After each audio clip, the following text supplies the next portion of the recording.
आज म एक्टिभ प्रेग्नेन्सीको बारेमा सचेतना गर्न गइरहेको छु। म doctor Sarita Rana Gurung, gynaecologist and laparoscopic surgeon. आज हाम्रो कोसिस हस्पिटलमा एउटा 32 वर्षको महिला आउनुभएको थियो लमजुङबाट र उहाँलाई चाहिँ 2 दिनदेखि पेट दुखिरहेको थियो।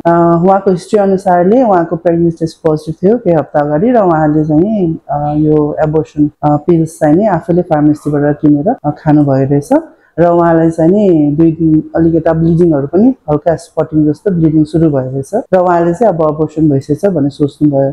तर 2 दिनदेखि पेट दुखेको कारणले गर्दा हाम्रोमा आइपुग्नु भएको थियो र बिरामी आउँदाखेरि चाहिँ एकदमै तेल अनि रगत नभए जस्तो हैन देखिन्थ्यो र हामीले प्रेग्नेन्सी टेस्ट गर्दा पनि फेरि पोजिटिभ थियो र भिडियोक्से गर्दाखेरि चाहिँ उहाँको पेटमा रगतहरु जमे जस्तो लागेर हामीले चाहिँ इमर्जेन्सी ल्याप्रोस्कोप सर्जरी चाहिँ प्लान गर्यौं उहाँलाई र हामीले हेर्दाखेरि चाहिँ नि हजुरले भिडियोमा देख्नुहुन्छ उहाँको चाहिँ नि पाठेघरमा बच्चा नबसेर चाहिँ नि देब्रे नलीमा बच्चा बसेर फुटेर पनि 3 लिटर जति रगत चाहिँ नि पेटमा जम्मा भइसकेको रहेछ। र म यो के भन्न चाहन्छु भने कुनै पनि महिलाले प्रेग्नेन्सी टेस्ट पोजिटिभ आयो भन्दैमा बिना अल्ट्रासाउन्ड गरेर यतिकै चाहिँ नि गएर फार्मेसीहरुबाट लिएर दबाईहरु खाने यस्तो गर्नु हुँदैन। किनभने आजै बहिनी समयमा नआइपुग्नु भएको भए उहाँको मृत्यु पनि हुन सक्थ्यो हैन। त्यसकारणले आफ्नो ज्यानलाई जोखिम गरेर प्रेग्नेन्सी पोजिटिभ आयो भन्दैमा हतार गरेर डाक्टरको सल्लाह बिना यसरी अबोर्सन पिल्सहरु चाहिँ नखाइदिनु हुन म अनुरोध